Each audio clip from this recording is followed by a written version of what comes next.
Good evening, everybody. You are listening to a Radulich and Broadcasting premiere podcast. This is Comic Stripped. I'm your host, the mandated reporter, and frankly, I'm mortified Mr. Mark Radulich.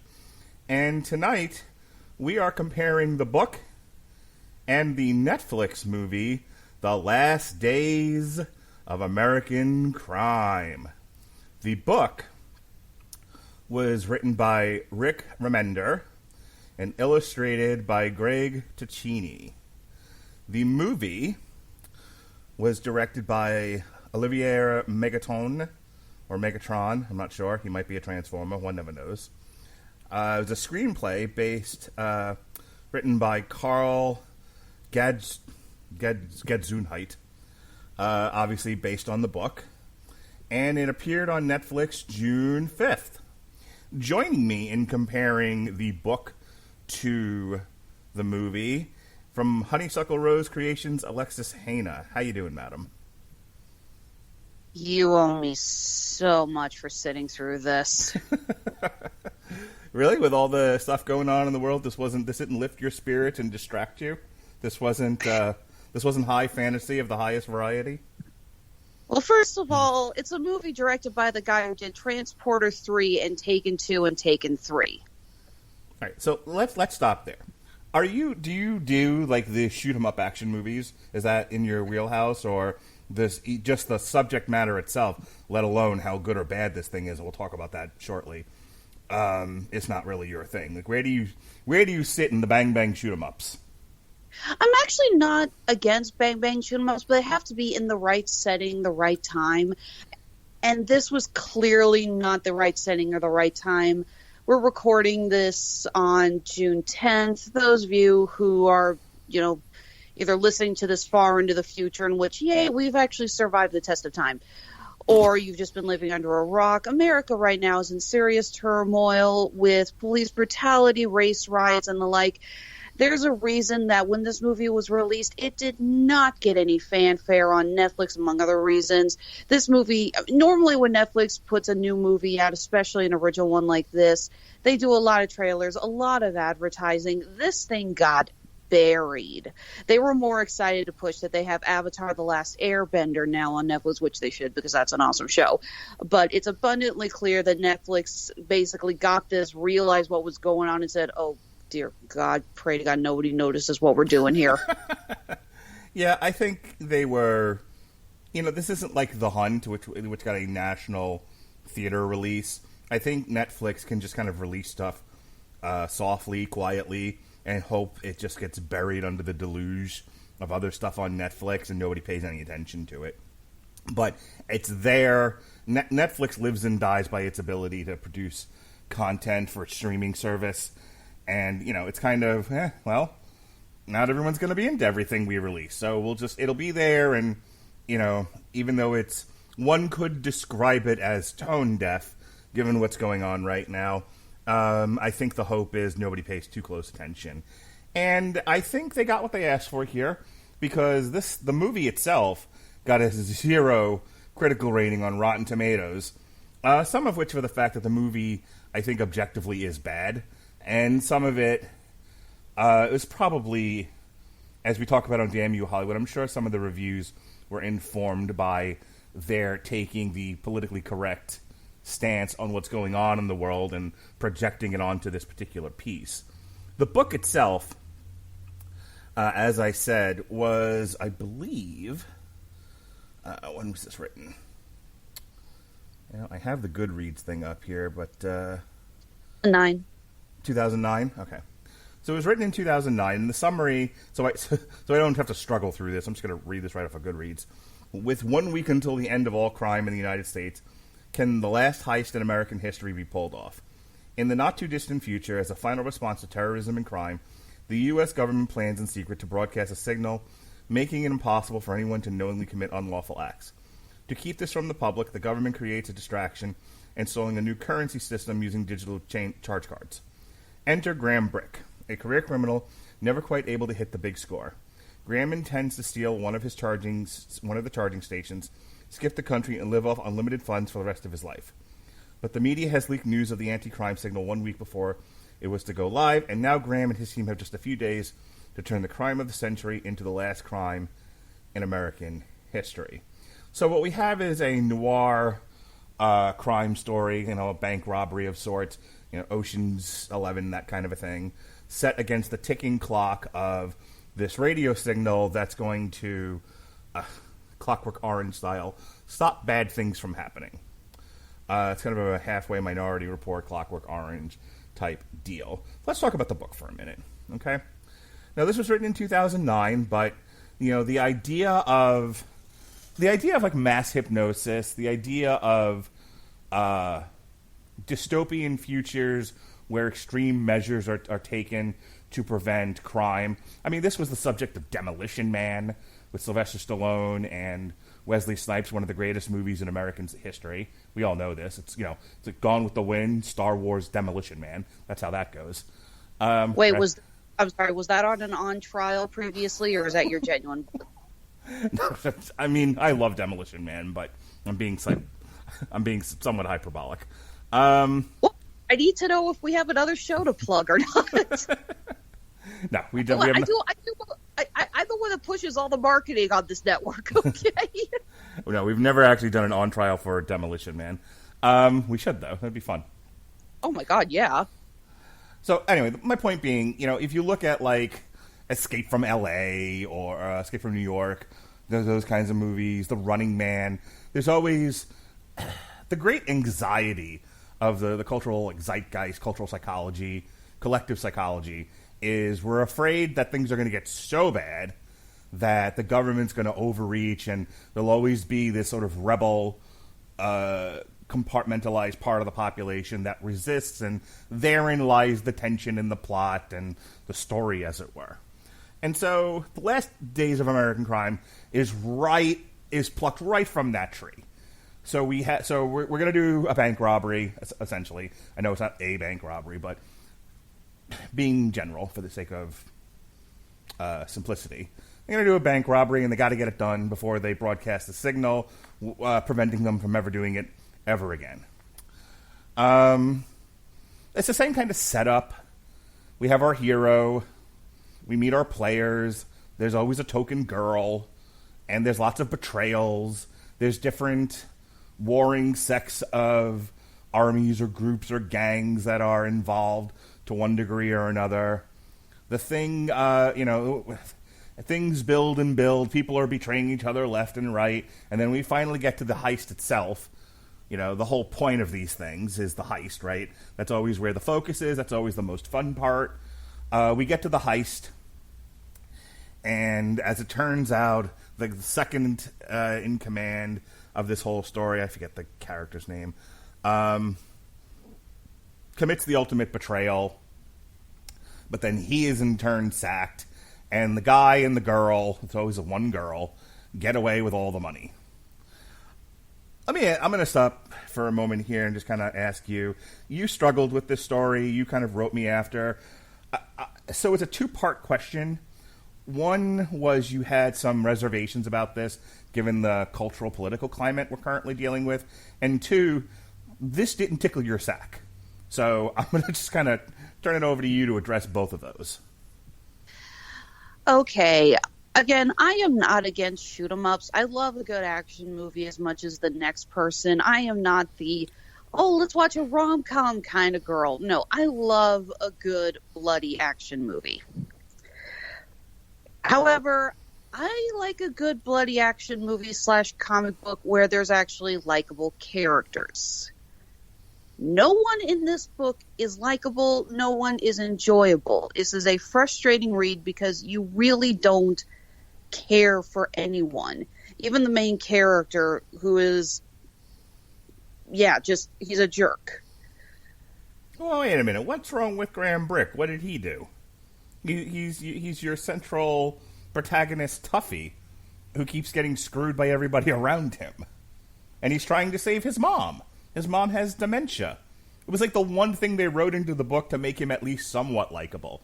So the way they wrote him and the way he talks is so aggravating and ungodly pretentious. You didn't think that was right out of the noir style? No, I thought that was out of the. I've seen more noir. I've seen it like maybe 2 noir movies, so obviously I know how to write them. Most of this book just comes across like somebody who is trying to act tough and doesn't know the first thing about it. Every character who acts like a dick or a bully or whatever you want to use is way too forced, and it grinds on your nerves. Furthermore, the whole driving point of this, the API, the signal that's going to go out, that alone can make for some really interesting details. And it's a ticking clock that never gets discussed. We get this one bit at the end where one of the characters says, well, he's a sociopath, so it doesn't apply to him. And you get a couple of cops saying, well, we just shot him legally, so I guess it doesn't apply to us either. I'm like, oh, my God. This is a can of worms that you were just essentially shoving to the side as one hell of a MacGuffin plot point. Yeah, I here's what I'll give you. They had a great ticking clock in this. They did nothing with. It's just there. Essentially, Exactly. this feels like the night before the Purge. You know, the Purge is there. It's out there. It's coming.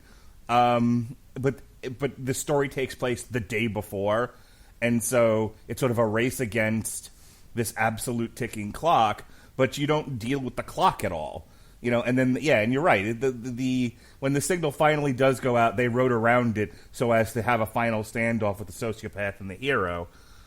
But it's like, for a book called The Last Days of American Crime, it would have been nice to kind of deal with how we got to this place and what its ramifications were, instead of it just being a backdrop against a heist. Not to mention, I feel like there could have been a lot more explaining on how this works. The synapse supposedly stops you if you are doing anything illegal, but there are so many gray lines on what is acceptable and what you need to do and what you can or can't do. You know, where does the line blur between somebody who's littering and somebody who's about to shoot a cop? Or anyone, for that matter. Yeah. There's so much to discuss with this, and I hate that it is brushed over of it's just gonna happen. Yeah, I tend to agree with that. I wish it was fleshed out more. I wish this world was a bit more lived in, because again, it's just... I agree with a lot of your points. I agree with the fact that I think somebody watched a lot of noir and dystopian type films and books and was like... And their takeaway was shallow, pedantic, used, what was the other word you used? Forced. So I feel like this is sort of a dummies version of what this kind of genre is supposed to be. And what they really did was just want to write a heist story. And it was like, well, you've seen one heist, you've seen them all. So how do we separate this from The Italian Job? You know, how do we separate this from Ocean's 11? And it's like, well, I like Escape from New York, and I like Ocean's 11. I'll just mash the two together. And there wasn't any... Seemingly, Rick Remender didn't put a whole lot of thought into this beyond that. I didn't mind the way that our protagonist talks, Graham Brick. I felt that matched the style. But it's not like... There wasn't anything deep going on here. Again, and this is something I brought up when we reviewed I'm Not Okay With This. When we discussed the idea of somebody writing something and you get the you find yourself torn on the impression of, do they really come across as knowing what they're discussing when they write from these characters' point of view? Do they really have the perception needed to talk like this? For example, you have a flashback scene where Kevin Cash says, remember Katrina, flood knocked New Orleans on its black ass? Sure you do. Had most rednecks doing pirouettes. These are two white writers. It's like, why are you writing like that? Again, it's like something about it just comes across as not genuine, yeah, this is the way we talk, but more like, wouldn't it be funny if you said that? Yeah, it definitely comes across as... something they think other people would say, but don't have any. Okay, he is white. Good. Woo. So this sounds like some white person's interpretation of what black people would say, and it's like, I mean, look, there are plenty of white people who write for black, and it comes off fine, and then some of it comes off pretentious, some of it comes off obtuse, it comes off tone deaf, and I think when I read through it initially, it didn't bother me as much, but as we talk about it, I'm like, yeah, this is a white person's fantasy about what minorities might think in a situation like this. And I don't think it rings true, to your point. Yeah, so much of it just really felt forced and very uncomfortable. You get scenes of women being roughed up. You get scenes of, horrible racist language being thrown around, and it doesn't feel genuine. It feels like these were some dumbass kids who heard some adults talking like that and then sprinkled it throughout because they thought it would make them sound tough. It's like it comes across like the kid who just learned how to curse for the first time but doesn't actually really know how to express the curses or what they're for. He just keeps throwing them in because it makes him sound like an adult. Before we talk about, I mean, granted, this book was written in 2010, is what it says is the publishing date. Now that I found that. Published November 16th, 2010, which might just be the trade. This was a 3-issue story. Before we get to the sort of the greater implications and some of the discomfort you particularly had given the situation going on right now, what do you think of the art? The art kills me because on one hand there are some very beautiful shots, but on the other hand a lot of the characters really look the same and it's kind of hard to tell them apart. More than once I had to do a double take and go, wait, is that Shelby? Oh yeah, she's got the star tattoo.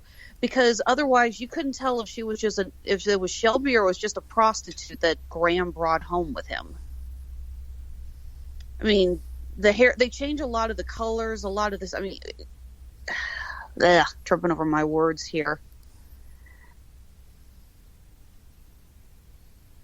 Like I said, just so many of the shots, I couldn't tell who was who and what was going on.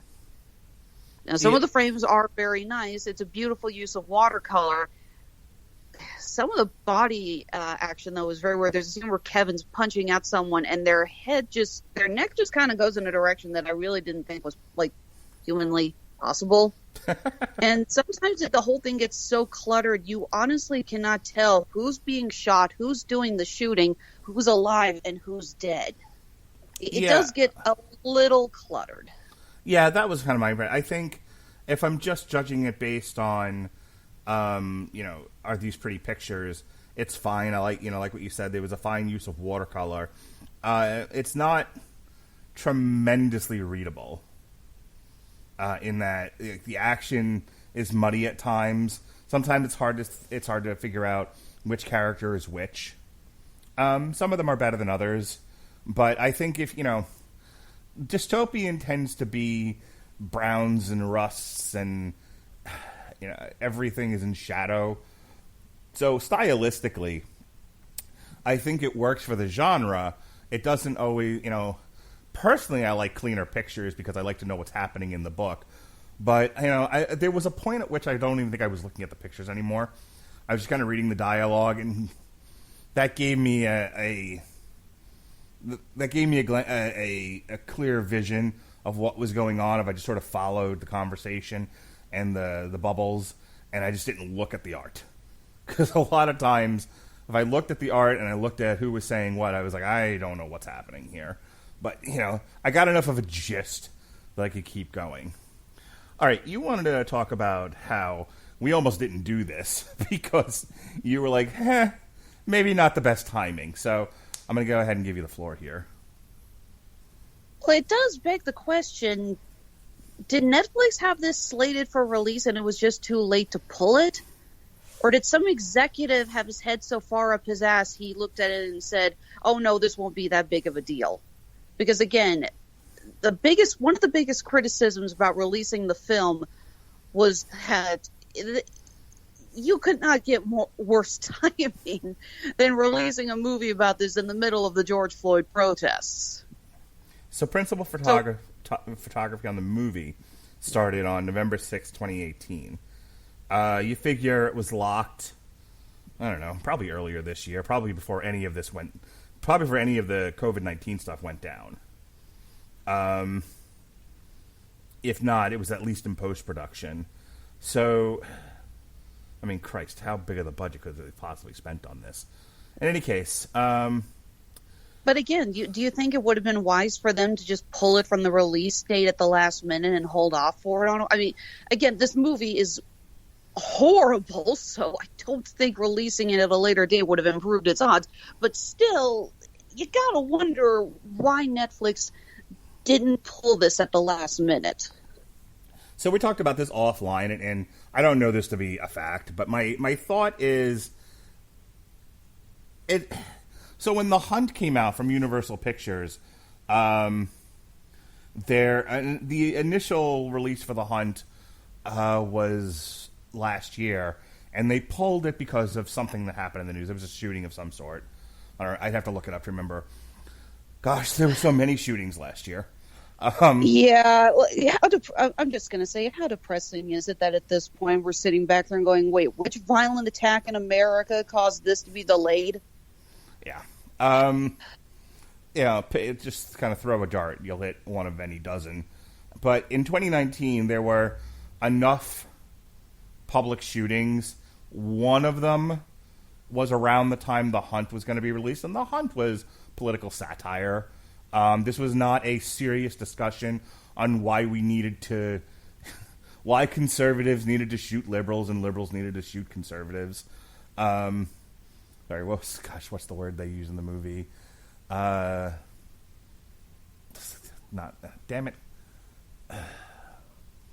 Deplorables. You know, this was not a serious discussion about shooting deplorables. This was a movie making fun of of hyperbole in political conversations, and just the shrillness of the public argument. But it also was a movie about shooting people, in the dangerous game style. So they were like, this is set for a national release, and the bottom line is things released in national theaters have higher press, greater press, more publicity than things released on a streaming service, Netflix included. Yeah, Netflix gets a lot of press itself, but have you ever looked at what gets released on a daily basis through Netflix? First of all, their releases are throughout the week. They get released on Tuesdays, they get released on Thursdays, they get released on Friday. There is any number of a dozen, 2 dozen, or more releases of old and new material on any given streaming service, especially Netflix, on any given week. A national movie theater gets 2, 3, at best 4 releases. So, you can slip something by on a streaming service like Netflix, and you probably don't raise the ire of people too much. You do that shit in a national theater chain, you're definitely going to have more people paying attention. You're going to have more entertainment reporters writing on it. I think the other part of it is Netflix knew they had a dog on their hands, and by that point, what does it hurt to throw it up? It's some bandwidth. If they put no publicity behind it, they just kind of shove it up there, and then forget about it. Maybe they'll get lucky, and this will be a tax break for them. Yeah, they're not losing anything at this point by throwing it up on their service, and maybe it gets watched, maybe it doesn't. Oddly enough, the movie itself, as I say that, was the top watched film on the service in its first weekend. So that might be a combination of we're digging out of the pandemic. It might be a combination of, people just watch whatever's new on Netflix, and there's nothing in theaters to watch right now, which will be changing in July. But the short answer to your... Huh? I said knock on wood. Yeah. The short answer to your question is, what did they have to lose? If they were... This doesn't implicitly talk about police brutality and shooting cops. There's a scene in the movie which people definitely read as tone deaf and, not in line with the current political climate, where I'm just going to read right from this. Charlotte Copley chokes the lead woman in this, Anna Brewster. Let me see what it says here. Yeah. The last days of American crime seems woefully out of touch, inadvertently offensive. A brutal fight scene in which Copley chokes Shelby seems oblivious to the legacy of real-world police brutality and like some sloppy relic of what once passed for entertainment. So there's a lot to unpack there.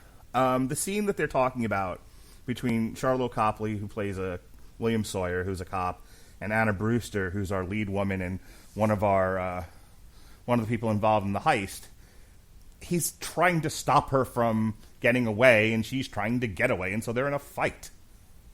I mostly just try to unpack, why the hell did they add Sawyer as a character? That's a great question. Do we want to talk about the film now, or really dig into the film now, or do you want to talk a little bit about what's going on, what else is going on? Let's go ahead and jump to the film. All right. Let's go ahead. We reserve the right to backtrack a little later if something else comes up. Okay, so it is based on the comic, but there's a lot of changes in this. Now in this one, the thing about the charge cards and the conversion from paper money to digital money is no longer a thing, and instead, it looks like they're it's a thing where they're burning old money and printing new money, and so I think they're robbing the old money, and they're trying to head to Canada. That actually is a thing. I used to work at a bank, and we would have to hand over any bills that were damaged or ripped or stained or whatever, and they're taken to a secure facility where they're destroyed. So, yeah. They try to take out currency. They try to recycle out old currency as much as they can. So we have Edgar Ramirez, who I actually just watched in the second season of American Crime Story, which dealt with the assassination of Versace. He played Versace. We have Anna Brewster, who plays Shelby Dupree, who is a character in the book. She's the lead gal. She's been in The Tudors. She's been in The Royal. She was in Luther. Material Girl. You see any of these? Versailles? No. Hey, you know what you did see, though? She's Bazine Natal, a First Order spy in The Force Awakens. Oh, yeah. I remember looking that up on Wikipedia when I was trying to figure out, wow, this girl can't act. What else have I seen her in? Oh, that's why. There's Michael Pitt, who was known... Who was clearly screaming, direction! Somebody give me direction! Michael Pitt, best known for his performance in Boardwalk Empire, which I would highly recommend if you're into The Wire, but in the Roaring 20s. Charlotte Copley, who we know from Chappie, Europa Report. He was Murdoch, Howling Mad Murdoch in the 2010 adaptation of The A-Team. Do you want to jump in here? Well, I was going to say he also gave probably his worst performance ever in Maleficent as King Stefan. He sure did. That's a strong cast. He's also Agent C.M. Kruger in Elysium. He gets work. He's not great in it, but he gets it. It is interesting that this is a decent cast of actors who have all, well, with the exception of Brewster, who have all done good stuff, but here, I don't know if they just didn't get what the director wanted, but they offer nothing to this film. I've heard jokes people say when you get a foreign director people say it's like, well, he was shouting at me in another language, and I sure as hell couldn't comprehend it, so that's why my performance sucked. And half the time in this movie, I was saying, like, yeah, you guys really didn't know what Megaton was actually saying, did you? Because they are wandering aimlessly through so much of it. Michael Pitt, who I've seen in a lot of stuff, and is a fairly good actor, again, he is just on camera doing clearly whatever the hell he wants, and not in the we took Jim Carrey and just said go and let him have fun with it. It's clearly Pitt's just throwing everything he can at the camera and hoping that something sticks, or somebody says yes, more of that, and no one is telling him jack shit. Yeah, so he plays the quote unquote the sociopath from the book. Edgar Ramirez as Graham Brick, the aforementioned Anna Brewster, Shelby Dupree, the one gal in the book. Michael Pitt is Kevin Cash, who is the sociopath who at the end of the book is like, oh, I'm a sociopath, this doesn't work for me. And so I have no idea what the point of Sharlto Copley's character was. He plays a cop, and I guess in the movie they did a thing where like cops were going to be immune to the signal in some way. And so he's there for a lot of that stuff. And he's there at the end fighting with Anna Brewster. But God is my witness, I couldn't follow his point of the movie. Yeah, I was waiting for it to turn out that he was a mole, that he was connected with them. So he was added in for an extra thing to get Shelby out of the building or something. It was like, okay, so what's the twist? There is no twist. He's just a cop who just shows up in a couple of scenes that don't even run parallel to our main characters. It's like we just suddenly we cut to one scene of him going home and eating some food. It's like, okay, and so in the book, Shelby Dupree is working Graham, but she's also working Cash, and she's working with the cops. And so you never know quite where she's going to land when the book is done. And as it turns out, she was manipulating the cops to take out Cash, and she's supposed to catch up with Brick later, which is what happens. They all meet down somewhere where the sun is hot and the water's fresh and the trees are blowing. Down to Mexico, bop chip bop chip bop. Sorry, I love that song. And it's a nice little ending. Mom's got half her memory back, and they've got all the money in the world, and it all worked out. But, apparently once you're free from America, they could do stem cell research and actually help you cure dementia or Alzheimer's. Yes, that was also also a Family Guy joke. He's like, how long was I in there? Oh, about 5-10 minutes. Why aren't we funding this? Yuck, yuck, yuck, yuck, yuck. Yes. Yeah, it's like, we get it. We have some problems here in the country. Thank you for making it so blunt. So here, it's a little bit of the same thing. The scene in the book where she sleeps with Graham just before introducing him to Kevin is straight out of the book. There's a lot that's translated directly from the book, which is always nice in an adaptation. But this is a 3-issue story that they turned into a 2-hour-plus movie, and this movie is in serious need of editing. Having watched Edgar Ramirez as Versace, where there's a lot of just painstakingly staring at the camera, I don't need to see this guy staring at cameras anymore. I've seen enough of that between this movie and American Crime Story. There's so much of... I think the whole first hour of this is the setup with the brother who's going off to prison, and the whole impetus to get this is weird. He's a known bank robber. They spend a few minutes establishing him and a crew as badass bank robbers, right? And then his brother's going to prison, and they're like, well, I guess he's going to stop now because we're in the last days before the signal goes up. And then it's like, well, Kevin Cash comes along and says, I got the score. And he's like, no, I don't want to be a criminal anymore. We should add that in the book, yeah, it was leaked. In the movie, it is widely known about the signal. They have it on the news constantly, and that's the only commentary we get on it for this entire movie, is that occasionally one of the characters is watching TV and some newscaster for CNN, Fox News, I don't care, is talking to an expert, and they're discussing the ramifications of this, and that's it. Well, I think the movie, in its defense, this is the one thing I think the movie does better than the book. I think the movie makes more hash out of the signal than the book did. With the book, it's a deep backdrop. The movie, I think, gives you a better sense of the world they're living in. It gives you a better sense of the setting. I feel like its implications are better felt. Not to mention, the book does a lousy job of showing when the signal actually goes up. And I understand that there's only so much you can illustrate to show that kind of a thing. But they really didn't bother to illustrate that at all. Whereas in the movie, you actually can hear the high-pitched tone in the background. The camera goes a little shaky. You can see the characters' faces are a bit more in pain. But even still, it doesn't make sense some of the times. I mean, for example, we find in the beginning that the government is essentially running tests with the signal.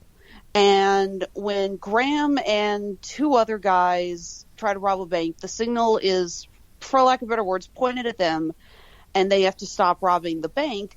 But then they run to their getaway car and drive away, and I'm going, well, driving away from a bank robbery is also illegal. Yes, why won't you stop? Yeah, leaving the scene of a crime.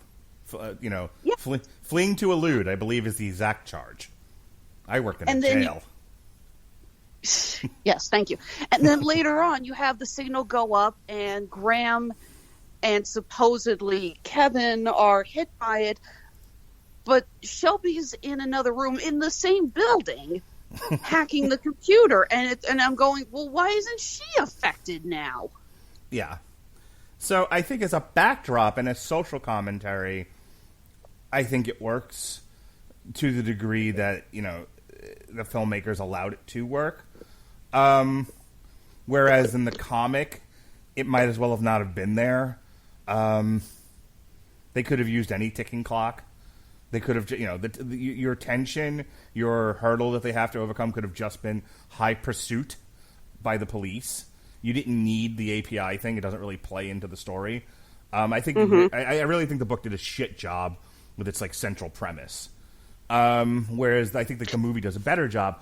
But everything else about the movie, as I was saying before, they spend all this time setting him up as this badass bank robber, and then his brother goes to prison, and he's presented with a job from Kevin Cash, and he spends what felt like an interminable part of the movie saying no thank you.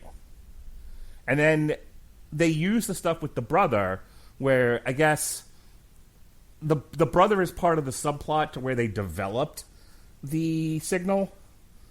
The first story he gets is the guards beat the shit out of him and just killed him. The second story he gets is that they were made to fight each other and they used the signal on them. They were using them as guinea pigs, test dummies. And then at the end, he's like, yeah, I killed him. All right. Not to mention the whole thing with Rory and Shelby's sister. You realize, when I saw Shelby's sister, I'm like, oh, okay. You added in Shelby's doing this for family and Graham's doing this for revenge, because otherwise you have two selfish, greedy asshole characters who we don't give a flying fig about. Right. None of that's in the book. In the book, Shelby's doing it because she's Shelby and she's just as much a sociopath as Kevin. She's just looking for a way out. I didn't really get why. I guess Graham was kind of a knight in shining armor and saves her from a handful of fixes in the book. And Kevin's kind of a loose cannon and a nut job. So, okay, I kind of get it in the book. And then, Graham's doing it to save his mother. So that's supposed to make you sympathetic towards him. And I don't know, I guess your mileage may vary as how well that works. In the movie, he finally gets convinced to do this out of revenge for his brother. That's kind of weak. She's doing it for her sister, who disappears midway through the movie and then reappears in Canada mysteriously. But yeah, the connections between these people is thin at best. And there's a lot of swerves, bro, in the movie that don't really make a tremendous amount of sense. They're just swerves for the sake of swerves. The movie comes across like, don't think about it, just enjoy the ride. But the ride is really, really slow and thoroughly uninteresting. And then even I don't know how many heist movies you've seen, but I've seen a lot. I like a good heist movie. And that's always the best part of the movie. Like when you finally get to the Italian job, in the Italian job, when you finally get to the robbery in the Italian job, like that's the best part. That's the most fun. Gone in 60 seconds. When we've finally gotten to the point where they're going to steal all the cars. Stealing the cars is the best part. Shit, in the Fast and the Furious movies, when they actually get to, the one in Miami, I think it is, where they're dragging the safe around town. Like, that's the best part of that movie. Yeah, great escape. The best part of that movie is when they're escaping. Could you figure out what the hell they were doing in that final sequence? No. I really couldn't. At one point, I was like, wait, so they blew up the locks to the safe. Wait, the other guy's on the other side of the safe? Wait, he had them. How the hell does any of this work? Yeah, it's a four-man job.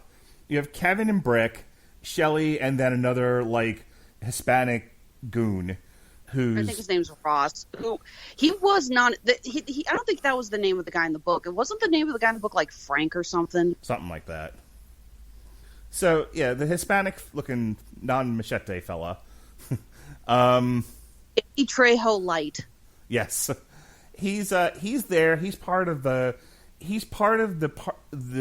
job where they're going to blow something and steal all the crinkled cash. And he's there at the truck at the end where he's brushing the money down. But then at some point he's dead, I guess. I couldn't quite place where I was losing. By the time we got to this point, by the way, I was so fucking bored with this movie, I was losing interest. And then, so Edgar Ramirez gets in the truck, and he's driving it around, and people are shooting at him, and he's driving around, and people are shooting at him.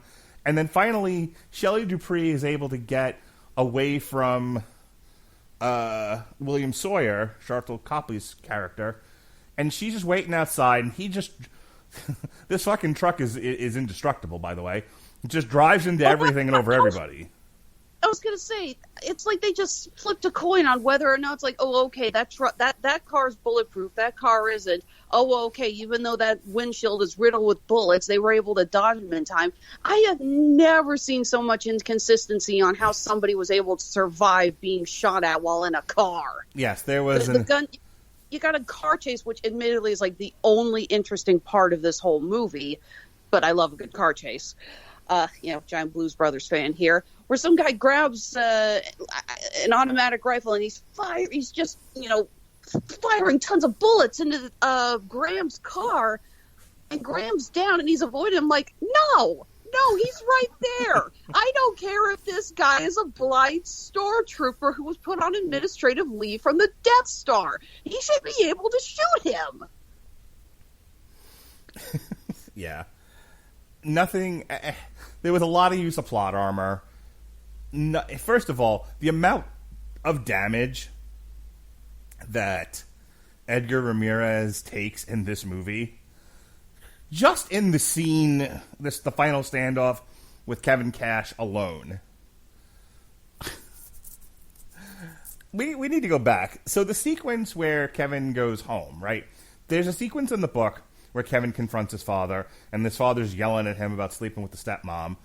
And that's kind of portrayed in the book as, well, Kevin just does as he does. Kevin's going to do what he does. Kevin's going to do what he wants to do.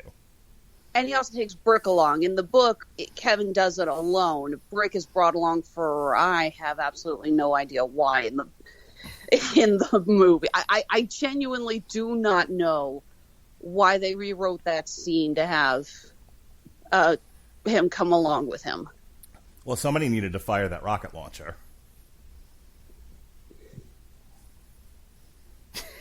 And they also cut Kevin's, I guess, retarded brother. I don't know. But they changed it to a stuck-up younger sister who...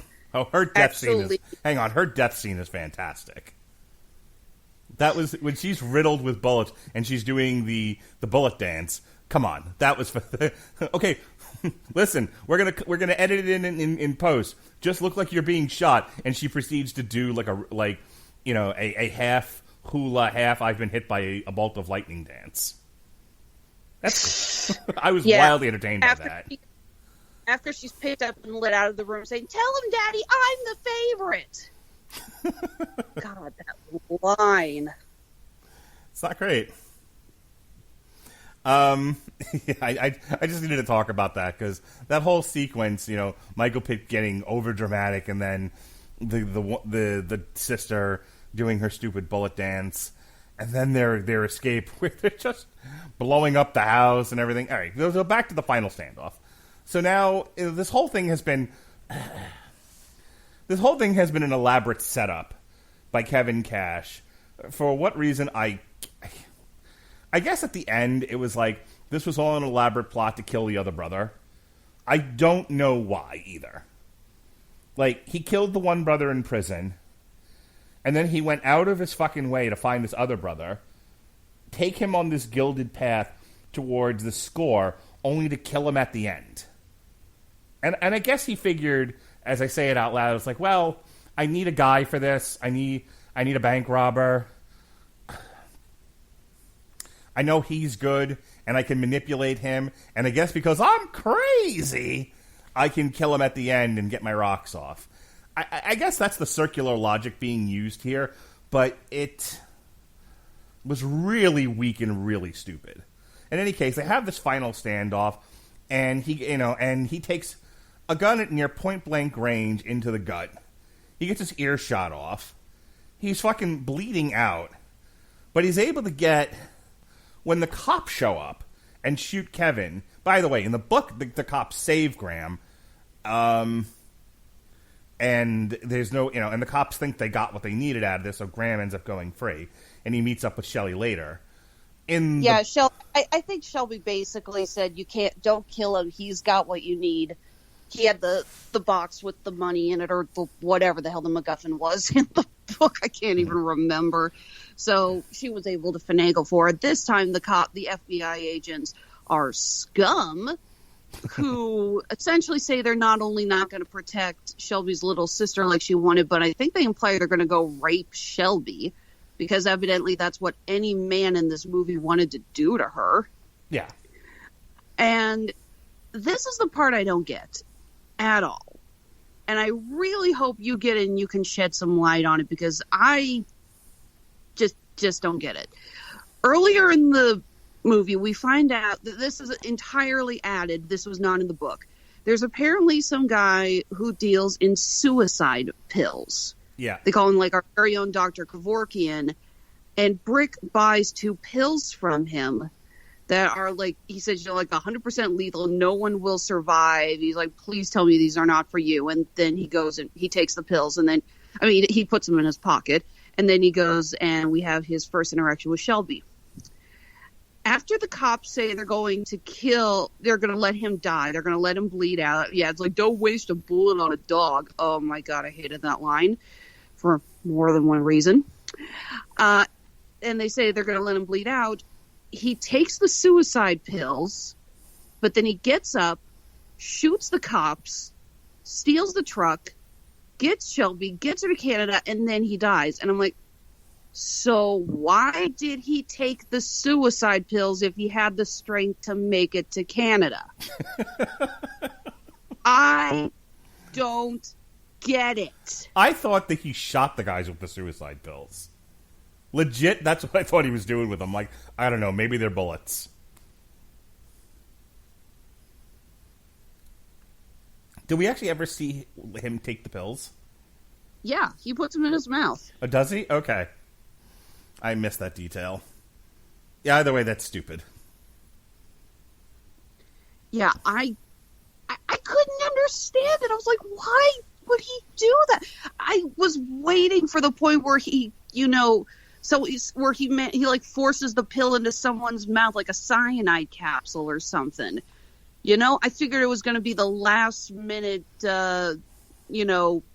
little save the guy's ass moment or something. But no, he takes himself. I'm like, why? Yeah, he was bleeding out anyway. Why did he take the pills? They clearly didn't speed things up. Yeah, and that was the thing. Like, he had taken so much damage. How he was able to get out of that situation. Look, I understand he's supposed to be like a really tough guy and he's the hero of this thing. And certainly, we've seen movies where people taken, fucking Captain America fell from 2 or 3 different stories on his head and got up again. And then told everyone, that is America's ass. I get it. But he's also Captain America in a superhero film. This is my problem with, like, James Bond. And I've talked about this many, many times before. When you're dealing with the fantastic, I can accept excessive amounts of damage as long as there's some degree of consistency. Look, everyone's taking retarded amounts of damage and is able to get up and walk around. Fine. When your presentation is that this is, as ridiculous as the stunts may be, these are still all supposed to be regular people who, can take normal amounts of damage and normal things will happen. And then you do something like this to where it's so over the top, it offends credulity. It is beyond the pale. I had a problem with this with the last series of James Bond movies with Daniel Craig because there came a point where he was taking Superman damage and getting up and walking away. And in this one, you can't bleed that much and not die. And so the implication is that he didn't die from the damage. He died from the suicide pills. It's even dumber. Yeah, part of me was wondering if they were going to reveal those weren't suicide pills. They were like adrenaline pills or something like that. Yeah, sure. I could buy that. These were temporary Superman pills. Like in the Injustice games, You ever read the Injustice comic where to even the odds they gave everybody Superman pills? So you had like what's the Hispanic cop's name in Batman? She was just in Birds of Prey. Montoya. Oh, yeah, Renee Montoya. No, or like the whole thing with first season of Jessica Jones. Yeah. With Nuke and the red, white, and blue pills. Right, exactly. Everyone's taking super soldier pills. I take super soldier pills. It's called prednisone. Anyway, Peter de Bruges of Variety called the film gory, excessive, and frequently incoherent. Even divorced from what's going on right now, like I didn't take it to heart like that the way that you did when you were like, "Should we do this?" I was like, "Yeah."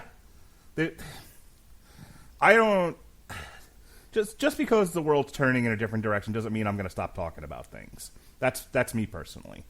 But this just isn't a good movie. Like, this isn't a movie that I think is a commentary on the state of the way things are, and it gets ugly at times, and one could argue maybe a little tone deaf. I'm actually okay with. I don't think we should shy away from having a conversation that might make people uncomfortable. I do, however, I think I'm a fan of like B movies. I'm a fan of grindcore and stuff like that. But I know what it is when I walk into it. I know I'm watching violence for violence sake, and this isn't a commentary on the state of the world. I think to do kind of a grindhouse movie, a noir grindhouse movie, and then also try to spin it as social commentary and handle it with all the deftness of an elephant, I just think it makes all of those things look badly. Like, this was a failure on every conceivable level. And on top of which, like, how do you make a movie about a heist where everyone's being shot up in a dystopian future this boring? Because this was boring. This was a chore to get through. I'm going to give you the last word here. I agree. The pacing was terrible. It's clear that the actors were given no direction because, again, with the exception of Brewster, who I've only seen in one other role and was pretty bad in this, you could tell that none of the actors knew what the hell they were doing. Ramirez is clearly just going through the whole thing thinking, if I brood enough, then people will think I'm tough, because that's the only emotion he gives through this entire frickin' film. And like I said, Pitt has clearly gone off the wires of, okay, I'm just going to act crazy and wait for the director to tell me he wants little of this or less of that, and he didn't. I stand by my theory. I'm wondering if Megaton actually wasn't speaking English and none of the actors understood what the hell he wanted. The editing in this is horribly choppy. There's a scene at the end where Shelby and her sister get into the car, and then when you cut to the wide shot, you can see clear as day Shelby's sister is not in the car. Patton Oswalt in one of his stand-ups talked about, just because you sell a screenplay doesn't mean your job is done. And Robert and I often talk about studio notes, and our commentary on studio notes is always like, well, hey, I want a giant spider in my Superman film, or why does Superman have to fly? Things like that. Or are we sure we don't have enough gay and black representation in this superhero movie? And notes justifying. Are you actually confirming that you got Robert to talk about the infamous Kevin Smith bit about Superman? We talk about it all the time. Because he always says he hates Kevin Smith. I never thought in a million years that he would cite him. I mean, we talk about that in particular. Okay. This isn't a defense of Kevin Smith so much as it is an indictment of studio executives and their meddling. Fair. But the other side of notes is that, films are a big production, and these are done by mostly artists. I know it doesn't seem that way at times. It seems like they're done by people working in a manufacturing line, but they actually these are creative people, with artistic backgrounds to one degree or another. And sometimes, in the midst of making a film, you miss things, and so notes sometimes refer to consistency. And so, going back to Patton Oswalt, he talked about getting a note on his screenplay. It's like, on page this person's doing one thing, but on page 73, they're wearing a hat.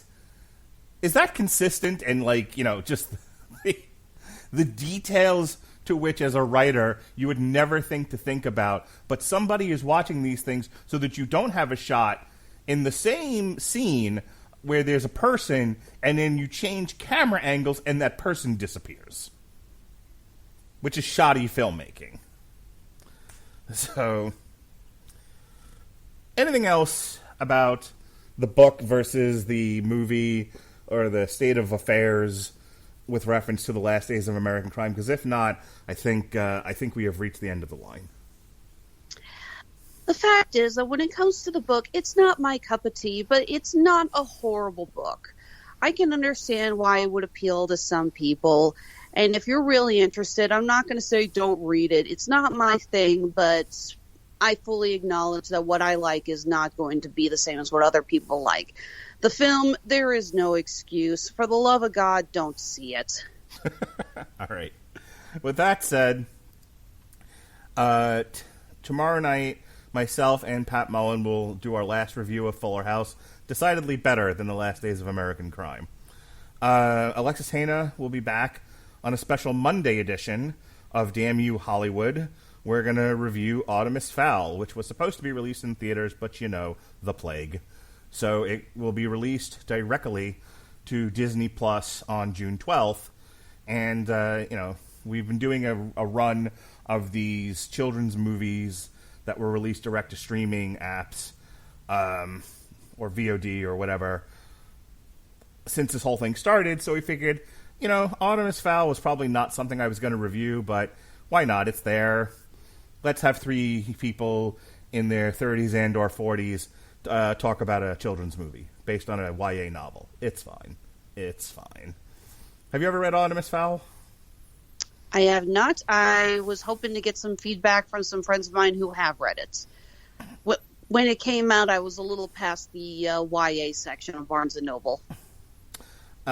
Tuesday, The Podsmen, who have just reviewed the NXT TakeOver in Your House, will also review Backlash, the greatest wrestling event ever, a wrestling match ever, featuring Randy Orton and Edge, which I'm sure will be slightly less boring than the last days of American Crime.